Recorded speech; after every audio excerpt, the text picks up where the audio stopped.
ನೀವು sugar use ಮಾಡ್ತೀರಾ ಪರವಾಗಿಲ್ಲ, ಅಷ್ಟು ಡೇಂಜರಸ್ ಏನಲ್ಲ.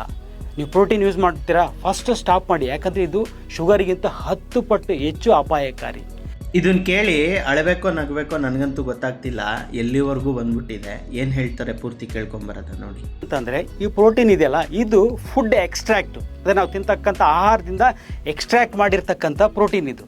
ಸರಿ, ಎಕ್ಸ್ಟ್ರಾಕ್ಟ್ ಮಾಡಿರೋದು ಒಳ್ಳೇದಲ್ವ, ಫುಡ್ಡಿಂದ ಇರೋದಲ್ವ ಅಂತ ನೋಡೋದಾದರೆ, ಈಗ ನೋಡಿ ಕಬ್ಬಿನಿಂದ ನಾವು ಸಕ್ಕರೆ ತೆಗಿತೀವಿ.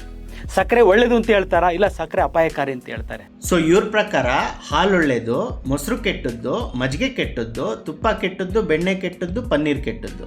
ಈ ರೀತಿ ಕಂಪ್ಯಾರಿಸನ್ ಕೇಳಕ್ಕೆ ಚೆನ್ನಾಗಿರುತ್ತೆ, ಕನ್ವಿನ್ಸಿಂಗ್ ಆಗಿರುತ್ತೆ. ಬಟ್ ಪ್ರಾಕ್ಟಿಕಲಿ ಸೈನ್ಸು ಥಿಂಗ್ಸು ಹಾಗೆ ವರ್ಕ್ ಆಗಲ್ಲ. ನಾವು ತಿಂದಂಥ ಆಹಾರದಲ್ಲಿ ಇರ್ತಕ್ಕಂಥ ಪ್ರೋಟೀನನ್ನು ಎಳ್ಕೊಳ್ತಕ್ಕಂಥದ್ದು, ಅದನ್ನು ಸೆಪ್ರೇಟ್ ಮಾಡಿ ತೊಗೊಳ್ತಕ್ಕಂಥ ಒಂದು ಮೆಕ್ಯಾನಿಸಮ್ ಅಂದರೆ ಮೆಟಬಾಲಿಸಮ್ ನಮ್ಮ ಬಾಡಿಲಿರುತ್ತೆ. ಯಾವಾಗ ನೀವು ಫುಡ್ ಕೊಡದಲ್ಲಿ ಈ ರೀತಿ ಒಂದು ಪ್ರೋಟೀನ್ ಸಪ್ಲಿಮೆಂಟನ್ನು ಕೊಡ್ತೀರೋ, ಆವಾಗ ಈ ಒಂದು ಬ್ರೇಕ್ ಮಾಡ್ತಕ್ಕಂಥ ಒಂದು ಮೆಕ್ಯಾನಿಸಮ್, ಅಬ್ಸಾರ್ಪ್ಷನ್ ಮಾಡ್ತಕ್ಕಂಥ ಒಂದು ಮೆಕ್ಯಾನಿಸಮ್ ಏನಿದೆಯಲ್ಲ, ಆ ಮೆಕ್ಯಾನಿಸಮ್ ವೀಕ್ ಆಗುತ್ತೆ, ಸ್ಟಾಪ್ ಆಗುತ್ತೆ. ಅಂದರೆ ನಮ್ಮ ಇಮ್ಯುನಿಟಿ ಲೆವೆಲ್ ಕಡಿಮೆ ಆಗ್ತಾ ಹೋಗುತ್ತೆ. ಟು ಸಮ್ ಎಕ್ಸ್ಟೆಂಟ್ ಇದು ಕೂಡ ಸತ್ಯ. ಬಟ್ ಯಾರು ಬರೀ ವೇ ಪ್ರೋಟೀನ್ ಕುಡ್ಕೊಂಡು ಜೀವನ ಮಾಡಲ್ಲ. ಊಟ ತಿಂಡಿ ಮಾಡೋದ್ರ ಜೊತೆಗೆ ವೇ ಪ್ರೋಟೀನ್ ಕನ್ಸ್ಯೂಮ್ ಮಾಡ್ತಾರೆ.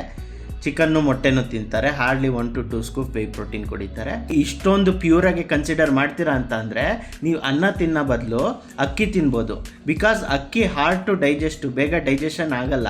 ಸೊ ನಿಮ್ಮ ಇಮ್ಯುನಿಟಿ ಅಥವಾ ಮೆಟಬಾಲಿಸಮ್ ಅಂತ ಏನು ಹೇಳ್ತಾರೆ ಅದು ಇನ್ಕ್ರೀಸ್ ಆಗುತ್ತಲ್ಲ ಅಕ್ಕಿ ತಿನ್ನೋದ್ರಿಂದ. ಈ ಒಂದು ಎಕ್ಸ್ಟ್ರಾ ಪ್ರೋಟೀನು ನಮ್ಮ ದೇಹದಲ್ಲಿ ಸ್ಟೋರ್ ಆಗಲ್ಲ, ಬದಲಾಗಿ ಕನ್ವರ್ಟ್ ಆಗುತ್ತೆ. ಏನಾಗುತ್ತೆ, ಯೂರಿಯಾ, ಯೂರಿಕ್ ಆ್ಯಸಿಡ್ ಮತ್ತು ಕ್ರಿಯೇಟಿನ್ ಆಗಿ ಈ ಒಂದು ಪ್ರೋಟೀನ್ ಕನ್ವರ್ಟ್ ಆಗುತ್ತೆ. ಬ್ಲಡ್ಡನ್ನು ಇನ್ಫ್ಲಮೇಷನನ್ನು ಜಾಸ್ತಿ ಮಾಡುತ್ತೆ. ಬ್ಲಡ್ ಇದು ಸಹ ಸತ್ಯನೇ. ಅವರೇ ಹೇಳೋ ಹಾಗೆ ಎಕ್ಸಸ್ ಪ್ರೋಟೀನು ಯೂರಿಯಾಗೆ, ಯೂರಿಕ್ ಆ್ಯಸಿಡಾಗಿ ಕನ್ವರ್ಟ್ ಆಗುತ್ತೆ.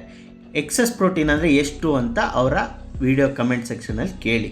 ನಾನು ಹೇಳ್ತೀನಿ 2.2 grams per kg of body weight.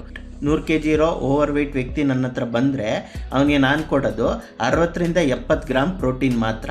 ಇಲ್ಲಿ ಎಕ್ಸಸ್ ಯಾವಾಗ ಆಗುತ್ತೆ ಅಂದರೆ 220 ಗ್ರಾಮ್ ಪ್ರೋಟೀನ್ಗಿಂತ ಜಾಸ್ತಿ ಆದಾಗ.